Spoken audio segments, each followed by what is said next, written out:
What happened in Niger is a bloodless coup.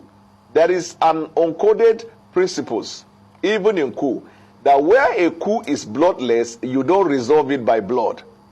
So where lies the threat of NATO, of ECOWAS? ECOWAS appear to be, and this is one of the problems we have in Africa, where when a leader is blackmailed by the West, or when they have a dossier on that leader, then they are likely to blackmail that leader into carrying out their wishes.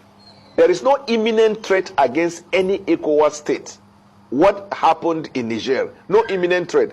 Usually, before you can come militarily or before you can take measures or action that will be considered as severe, is where the action or where the conduct in that state poses imminent threat to the neighbors. Now, it was a bloodless coup. Nobody was killed. They have even gone ahead to form government. The United States of America, as we speak today, is engaging with them diplomatically, recognizing the existence and the operations of the leader of Niger. Now, NATO as a whole have member states. The interest in Niger is largely benefiting the NATO members. Recently, if you look at the dissatisfaction in Africa, most of the leaders in Africa, especially in places where there are military takeover, it is born out of this feeling that those civilian heads of state are puppet to the West. And so military are taking over. That is not supported, and I will not be the one here supporting that.